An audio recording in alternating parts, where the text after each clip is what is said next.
Assalamualaikum warahmatullahi wabarakatuh. Perkenalkan, nama saya Riana Oktavia Rohmani. Saya dari kelas 12 3B37. Di kesempatan kali ini, saya akan mempresentasikan hasil dari PowerPoint saya yang telah saya buat, yaitu mata kuliah karakter building.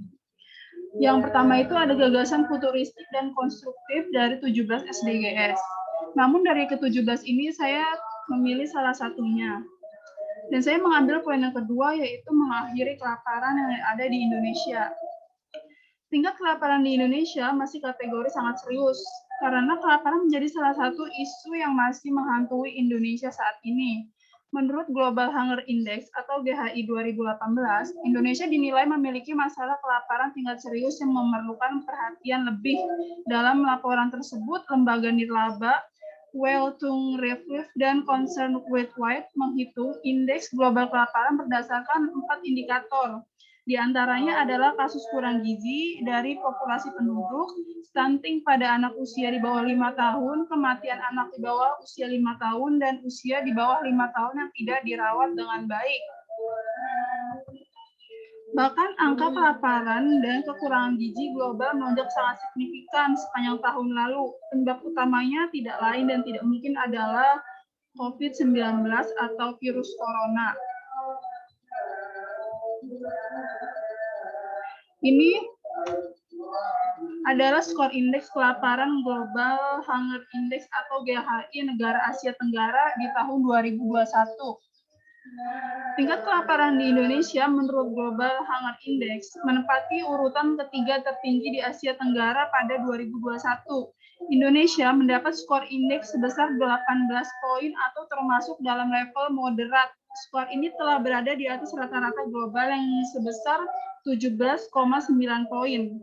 Sementara negara dengan tingkat kelaparan tertinggi di wilayah Indonesia atau di wilayah Asia Tenggara adalah Timur Leste, yakni mencapai 32,4 poin atau masuk dalam level serius.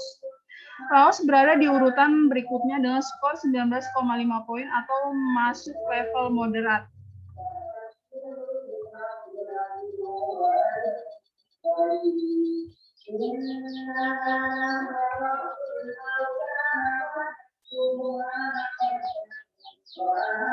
Lalu apa aja sih kebijakan pemerintah dalam mengatasinya? Ini merupakan salah satu kebijakan-kebijakan pemerintah yang telah dibuat untuk penanggulangan kemiskinan dan kelaparan di Indonesia. Yang pertama itu pemerintah berkomitmen untuk membangun lingkungan yang lebih kondusif bagi semua pihak untuk mengurangi kelaparan. Dan yang kedua, meningkatkan dan menyempurnakan kualitas kebijakan perlindungan sosial. Dan ketiga, atau yang terakhir ini, meningkatkan akses usaha mikro kecil kepada sumber daya produktifnya.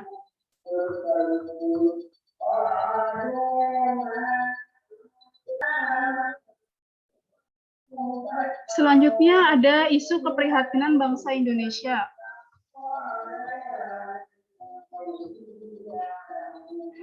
Saya mengambil tentang narkoba atau narkotika. Narkotika adalah zat atau obat yang berasal dari tanaman atau bukan tanaman, baik sintesis maupun semi-sintetis, yang dapat menyebabkan penurunan atau perubahan kesadaran, hilangnya rasa, mengurangi sampai menghilangkan rasa nyeri, dan dapat menimbulkan ketergantungan yang dibedakan ke dalam golongan-golongan sebagaimana terlampir dalam undang-undang.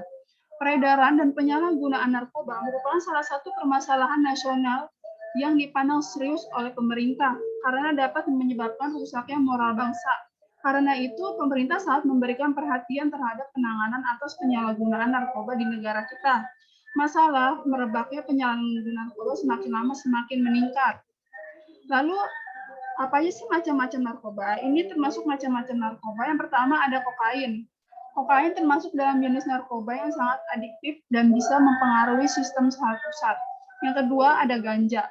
Ganja mengacu pada daun, bunga, batang, dan biji dari tanaman cannabis sativa yang dikeringkan. Lalu yang ketiga adalah ekstasi, adalah obat sintesis turunan obat amfetamin yang dikenal karena efek halusinasi dan stimulannya atau membuat kita bersemangat lagi. Dan yang keempat ada heroin atau putau, adalah jenis narkoba adiktif yang berasal dari bunga opium poppy. Lalu yang kelima itu ada amfetamin atau sabu-sabu adalah jenis narkoba stimulan yang bekerja pada sistem saraf pusat dan sangat adiktif. Selanjutnya ada 5 faktor seseorang menjadi rawan terhadap narkoba. Yang pertama adalah keyakinan adiktif. Adalah keyakinan tentang diri sendiri atau orang lain dan dunia sekitarnya. Yang kedua, ada kepribadian adiktif, adalah kurangnya jati diri, hidup tanpa tujuan, dan depresi tersembunyi. Yang ketiga, ada ketidakmampuan menghadapi masalah. Yang keempat, tidak terpenuhinya kebutuhan emosional. Dan yang kelima atau yang terakhir, kurangnya dukungan sosial. Ciri-ciri orang yang penyalahgunaan narkoba: 1. Perubahan fisik atau seperti jalannya sempoyongan, mata merah, kurus, dan nyeri tulang. Dan yang kedua, perubahan psikologis, seperti gelisah, bingung, apatis, suka menghayal, dan linglung. Dan yang ketiga, perubahan perilaku sosialnya, seperti suka melawan, mudah tersinggung, suka berbohong. Lalu selanjutnya, ada pencegahan penyalahgunaan narkoba. Yang pertama, promotif atau disebut juga dengan program preventif atau program pembinaan. Dan kedua, ada preventif. Program preventif ini disebut juga sebagai program pencegahan, di mana program ini ditujukan kepada masyarakat sehat yang sama sekali belum pernah mengenal narkoba. Dan ketiga, ada kuratif. Program ini dikenal dengan program pengobatan, di mana program ini ditujukan kepada para pemakai narkoba. Yang keempat adalah rehabilitatif. Program ini disebut juga sebagai upaya pemulihan kesehatan jiwa dan raga yang ditunjuk kepada penderita narkoba yang telah lama menjalani program kuratif. Yang kelima, ada represif. Ini merupakan program yang ditujukan untuk menindak para produsen, bandar, pengedar, dan pemakai narkoba. Sekian dari saya, itu saja. Kurang lebih mohon maaf. Assalamualaikum warahmatullahi wabarakatuh.